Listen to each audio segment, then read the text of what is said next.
안녕하세요. 군사돋보기입니다. 지난 시간에 이어 만약 러시아군과 우리 대한민국 국군 사이에 전쟁이 발생한다면 상황이 어떻게 진행될 것인지에 대해 알아보려 합니다. 러시아군은 지난 개전 초기 확실히 엄청난 수의 기갑 전력을 동원했고 러시아 지상군의 수많은 장비들은 분명 위험할 것이라 평가되었습니다. 우크라이나 전쟁 이전 러시아 육군은 T-90A 전차나 최강이라 자부하는 T-90M 전차 및 T-80BVM 전차와 T-72B3 전차를 비롯한 2280대의 3세대 전차를 보유하고 있었고 이 3세대 전차의 치장 물자 또한 3200여 대에 달했습니다. 거기에 T-64 전차나 T-72 전차 초기형 같은 경우도 650대를 보유하고 있었고 이 경우 치장 물자가 무려 9500여 대에 달했는데요. 동원 가능한 전차의 물량만 2550대에 달했고 치장 물자를 모두 동원할 경우 12700여 대에 달했습니다. 여기에 더해 7360대의 보병 전투 장갑차와 치장 물자 8500대, 9700대의 보병 수송용 장갑차와 6000여 대의 치장 물자 550문에 달하는 견인 곡사포와 12215문의 치장 물자 1820문에 달하는 자주포와 4050문에 달하는 치장 물자, 1106문에 달하는 각종 다연장 로켓과 2920문의 치장 물자 등 숫자가 실로 어마어마했는데요. 하지만 이들 중 치장 물자들의 경우 제대로 관리되지 않고 아무렇게나 방치된 탓에 우크라이나 전쟁 후반부에 동원되기 어려웠다는 점을 생각해보면 수적으로도 만만치 않고 질적인 면에서는 오히려 러시아군의 지상군 장비들을 압도하는 한국 육군을 상대하기 쉽지 않을 것으로 예상됩니다. 한국 육군은 K2표로 대표되는 3.5세대 전차를 260대 보유 중이며 K1 계열 전차와 같은 3세대 전차를 1546대까지 보유하고 있습니다. 공개된 바는 없지만 이들 중 일부는 최신 개량을 통해 3.5세대 전차로 성능을 강화하고 있는데요. 오래된 구형 1세대 전차들도 380대가량 운용하고 있어 총 2500여 대의 전차를 운용하는 막강한 화력을 지니고 있습니다. 여기에 더해 한국은 2880대의 장갑차를 보유 중이며 3500여 문의 견인포, 2000여 문의 박격포, 2100여 문의 자주포와 278대의 다연장 로켓을 운용 중인데요. 특히 이 중에는 전세계 베스트셀러 자주포로 자리잡은 K9 자주포가 2019년까지 1178문까지 양산되어 도입되었고 이후 K9A1, K9A2 자주포로의 개량 사업이 진행 중입니다. 폴란드의 크랩 자주포에는 바로 이 K9 자주포의 차체가 적용되어 있는데 덕분에 신속하게 치고 빠지는 슈텐스쿠트 전술 구사가 가능해 우크라이나군이 운용하며 러시아군 포병들을 일방적으로 사냥하기도 했는데요. K9 자주포는 이 크랩 자주포의 원조이며 더 뛰어난 성능을 갖추고 있고 대포병 레이더와 함께 운용되는 만큼 러시아군 포병들을 정밀 타격으로 쉽게 압도할 수 있을 것으로 보입니다. 당연히 한국 주변에는 미국의 각종 감시정찰 자산이 포진해 있는 만큼 우크라이나보다 더한 정보 지원이 가능할 것으로 예상되며 이에 따라 한국 포병 대 러시아 포병의 싸움은 한국 측의 일방적인 압승 양상으로 흐를 가능성이 높아 보이는데요. 게다가 우크라이나에 지원되어 단 4문의 숫자만으로 러시아군 탄약고들을 모조리 파괴했던 M14 하이마스 다연장 로켓의 2배 화력을 가진 M270 MLRS가 한국군에서 58문 운용되고 있으며 우리가 자체 개발한 218문에서 367문에 달하는 천무 다연장 로켓 또한 12발의 로켓을 한 번의 장전에 쏟아부을 수 있는 만큼 러시아군 포병을 상대로 무시무시한 활약을 할 수 있을 것으로 기대됩니다. 천무 다연장 로켓은 M14 하이마스를 추종해 설계되었기에 유사한 기능을 갖추고 있는 데다 최대 300km 범위 내의 목표물까지 정밀 타격하는 것이 가능합니다. 한국 무기 최초로 전기식 실린더를 사용해 디지털 제어 시스템이 적용된 덕분에 고각과 방위각에 동시 구동이 가능하다는 장점이 있으며 M270 MLRS보다 사격 반응 시간은 77초나 줄어들었고 발사 후 재장전 시간은 약 160초로 M270 MLRS보다 100초 빠른 재장전이 가능한데요. 러시아군이 열압력 탄두로 사용하는 로켓을 다수 발사하는 토스-1A 브라티노 다연장 로켓을 사용한다면 우리 군에는 그보다 더 무서운 관통형 열압력 탄두를 사용해 지하 기지까지 통째로 무너뜨릴 수 있는 KT즘이 있습니다. 게다가 러시아는 역시나 보급을 등한시한다는 것을 가진 전력에 비해 수송 차량이 12000대에 그친다는 점에서도 알 수 있는데 한국 육군은 2만여 대의 수송 차량을 운용하고 있어 보급에 있어서 질적으로 더 나은 면모를 가지고 있음을 파악할 수 있습니다. 러시아 육군의 화력도 대단했지만 대한민국 육군과 맞붙었다고 가정할 시 DMZ 전선의 밀집도를 고려할 때 그들이 2008년 그루지아 전쟁과 조지아 전쟁 때처럼 지상군 중심의 중심 돌파 작전을 수행하는 것은 사실상 불가능한 것으로 파악되는데요. 러시아군은 소련이 해체되면서 방치된 엄청난 수의 중장비 치장 물자들을 제대로 관리하지 못하고 있는 반면 한국군은 그와 달리 전력 관리에 나름 신경 쓰고 있다는 점 등 유리한 면이 적지 않습니다. 그렇다면 무시무시한 핵추진 잠수함에 단독으로 미 해군의 10만 톤급 핵추진 항공모함 전단 전부를 상대하겠다는 러시아군의 수상 전투함 포세이돈 핵추진 핵어뢰 등을 만들어대는 러시아 해군과 대한민국 해군이 충돌한다면 어떤 결과가 발생할까요? 지금부터 알아보겠습니다. 전문가는 아니지만 해당 분야의 정보를 조사 정리했습니다. 본의 아니게 틀린 부분이 있을 수 있다는 점 양해해 주시면 감사하겠습니다. 중립국 튀르키예의 견제 때문에 흑해 함대만 동원할 수 있었던 우크라이나 전장에서와 달리 대양으로 진출이 가능한 한반도 바이칼라르 주변의 동해에서 러시아 해군은 만재 배수량이 28,000톤에 이르는 키로프급 핵추진 순양함을 동원할 수 있을 것이 예상됩니다. 이 순양함은 어드미럴 쿠즈네초프급 중항공 순양함 다음 가는 러시아 해군 전체 2등 기함이자 실질적인 현재 러시아 해군 최강의 군함으로 강력한 미사일과 연장 함포 등으로 도배되어 있어 그 포스가 대단한데요. 14만 마력, 최대 32노트의 속력으로 항해가 가능한 이 함정의 항속거리는 핵연료를 사용하는 만큼 무제한에 가까우며 대함 무장으로 P700 그라니트 대함 미사를 20셀 갖추고 있습니다. 게다가 대공 무장으로 S300F나 S300FM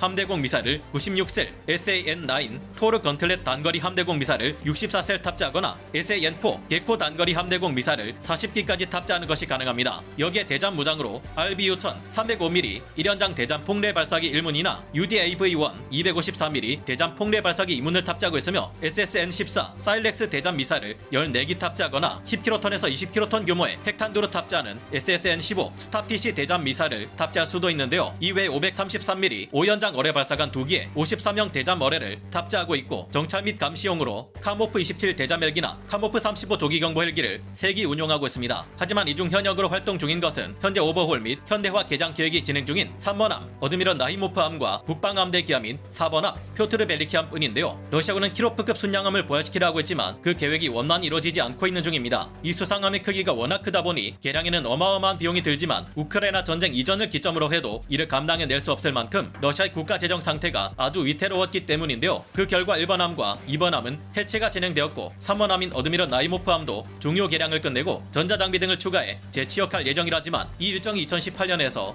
2020년, 2021년, 2022년 이후까지 계속 밀려왔습니다. 물론 이 외에도 러시아 해군은 우크라이나 전쟁 이전에 보유하고 있던 슬라바급 순양함 3척을 보유하고 있었는데요. 여기에는 흑해함대, 기함 모스크바함도 포함되어 있는데 이들의 경우 주 무장을 P500 바잘트 대함미사일이라는 무식한 물건을 한 척에 최대 16발이나 갖추고 있었습니다. 사정거리가 550km에 이르는 이 대함미사일은 중량이 4,500kg에 이르렀고 1톤급 재래식 탄두를 내장하고 있어 단 한 발만 명중시켜도 적의 항공모함에 심각한 피해를 가할 수 있는 무서운 물건이었는데요. 이는 시간이 지나며 사거리 및 유도 능력 등이 더욱 개량된 P1000 불칸 미사일로 대체되었습니다. 이 또한 오버홀을 거쳐 최대 300km에서부터 적 전투기를 탐지하고 230km부터 추적이 가능하며 키스키밍 미사일의 경우도 50km부터 추적하는 것이 가능하며 최대 탐지 고도가 30km에 달하는 새로운 레이더를 갖추게 되었고 덕분에 200개의 목표를 탐지 및 추적할 수 있다고 알려져 있었습니다. 방공 무장으로는 S300F 해상형 방공 시스템에 OV-55U 함대공 미사일을 보유하고 있어 사거리 150km 이내에 목표물을 격추할 수 있음은 물론 동시에 6개의 표적에 대응할 수 있다고 알려져 있었는데요. 그러나 알고 보니 이 말은 거짓말이었고 실제로는 여전히 3개의 목표물에 동시 대응할 수 있던 것으로 밝혀졌습니다. 그 때문인지 우크라이나군의 바이락타르 TB2 드론과 조합된 넵튠 지대함 미사일의 기습 공격을 통해 격침되어 현재는 수중에 가라앉은 문화재가 되어버렸는데요. 게다가 놀라운 것은 간 크게도 당시 모스크바 함의 경우 단독으로 망망대에 나왔다가 넵튠 대함 미사일의 공격을 받았다는 것입니다. 이 모스크바 함이 우크라이나군의 아음속 대함 미사일인 넵튠 대함 미사일과 바이락타르 드론들의 교란 작전에 의해 보기 좋게 침몰하고 말았는데 이보다 작은 여러 러시아 해군의 수상 전투함들은 넵튠 대함 미사일보다 더욱 우수한 성능을 가진 우리 해군의 해성 대함 미사일과 미국에서 도입한 하푼 대함 미사일들을 방어해내기가 절대 쉽지 않을 겁니다. 해당 모스크바 함의 내부에서는 탄약을 아무렇게나 방치하는가 하면 적에게 피격당했을 때를 대비하는 손상 통제 훈련도 제대로 수행되지 않은 탓에 제대로 대응하지 못하고 단 2발의 넵튠 대함 미사일에 침몰하고 만 것으로 파악되고 있습니다. 이외에 러시아 해군은 만재 배수량 9,900톤의 카라급, 우달로이급 1 8척과 우달로이급 2 1척, 소벌의 맨니급 3척 등 7,000톤에서 8,000톤 미만의 구축함을 총 11척 보유하고 있습니다. 이외에도 4,000톤에서 5,000톤 미만의 전투함이 3척, 3,000톤에서 4,000톤 미만의 전투함 2척에 그 미만의 중소형 전투함들을 73척 보유하고 있습니다. 물론 육군에 비해 전력 증강이 미흡한 것이 우리 해군 수상 전투함대이고 엄청난 위력을 지닌 러시아 해군의 그라니트 초음속 대함미사일, 야혼트 초음속 대함미사일의 대규모 발사는 상당히 위협적입니다. 러시아 해군은 미사일을 발사하는 잠수함이 아주 많고 이들의 탐지가 쉽지 않다는 점을 고려할 때 아직 CEC를 통해 초수평선 요격 능력을 갖추지 못한 우리 해군이 어느 방향에서 언제 얼마나 많이 날아올지 알 수 없는 러시아 잠수함들의 대함미사일에 대응하는 것은 쉽지 않아 보이는데요. 러시아군의 경우 해군의 투자가 비교적 적게 이루어졌고 이 때문에 잠수함 전력에 치중하며 수많은 공격 원잠과 전략 원잠 등을 운용해왔습니다. 그러나 러시아 해군의 자랑이었던 잠수함도 운용에 큰 차질을 빚고 있는 것이 현 상황입니다. 러시아 해군의 전략 원잠들은 최근 과거 소련 시절에 비해 전략 초계 횟수가 크게 줄어들었고 전략 원잠을 호위할 공격 원잠의 숫자도 줄어들고 있어서 이를 압도하는 미 해군의 수많은 공격 원잠들에 대응하기가 갈수록 어려워지고 있는데요. 수상 전투함의 경우는 투자가 적은 만큼 더 문제가 심각해서 함정들의 노후화가 심각한 반면 소형함조차 퇴역시키고 다양한 신형함들로 계속 대체해 나가며 전력을 증강시키는 최근 우리 해군력은 갈수록 현대화를 통한 질적 강화가 크게 눈에 띕니다. 한국 해군은 세종대왕급 이지스 구축함 3척에 이어 이제는 그보다 더 발달된 정조대왕급 이지스 구축함 3척을 취역시키려 하고 있고, 여기에는 SM3 함대공 미사일을 탑재해 탄도미사일에 대한 BMD 능력마저 갖출 예정입니다. SM6 함대공 미사일 또한 탑재해 함대 방공 능력 또한 갖출 예정이고요. 오랫동안 한국 해군의 고질적인 문제점으로 지적받았던 대잠전 능력은 이제 옛말이 되었고, 대잠전 능력이 크게 향상된 인천급 호위함들과 한국형 스텔스 구축함이라 불리는 KDDX 등이 추가 개발되어 배치될 예정인데요. 여기에 더해 손원일급 잠수함이나 도산 안창호급 잠수함은 개량을 통해 점점 더 뛰어난 능력을 갖추고 있으며, 이 잠수함들의 승조원들이 가진 기량은 세계 정상급인 것으로 미 해군과의 임팩 훈련 등을 통해 알려져 왔습니다. 러시아 해군은 한국 해군과의 전쟁을 치를 경우 수상 전투함보다는 잠수함 전력에 많이 기댈 것으로 예상되며, 아직도 그 체급을 생각하면 한국 해군이 대응하기 쉽지 않을 것으로 보이지만, 이들 또한 모든 잠수함과 수상 전투함 전력이 한반도 주변의 바다에만 투입될 수 없다는 한계가 존재합니다. 무엇보다 한국은 동북아시아에 있어 미국의 가장 핵심적인 동맹국이자 북한의 평양과 중국의 베이징을 타격할 수 있는 가장 중요한 위치에 있는 만큼, 러시아와 한국의 전쟁이 발발할 경우 미군이 참전할 수 있다는 점에서 러시아군이 이길 가능성은 극히 낮아지게 된다고 봐야 할 듯합니다. 북한에서도 러시아와 한국의 전쟁에 끼어들 경우 이것을 두려워할 것으로 보이며, 제3차 세계대전으로의 확전이 우려되는 것이 이 전쟁인 만큼 발생 가능성은 그만큼 낮다고 봐야 할 듯한데요. 아무리 그렇다 해도 지난 우크라이나 전쟁에서 러시아군이 보여준 태도를 볼 때 러시아와의 전쟁은 최악의 끔찍한 사태들을 수도 없이 낳을 것으로 예상됩니다. 그런 만큼 이들과의 군사적 충돌은 앞으로도 일어나지 않았으면 하는 바람을 가져봅니다. 오늘 군사 돋보기 여기서 마치고요. 다음 시간에 다시 돌아오겠습니다. 감사합니다. 영상을 재밌게 보셨다면 구독, 좋아요,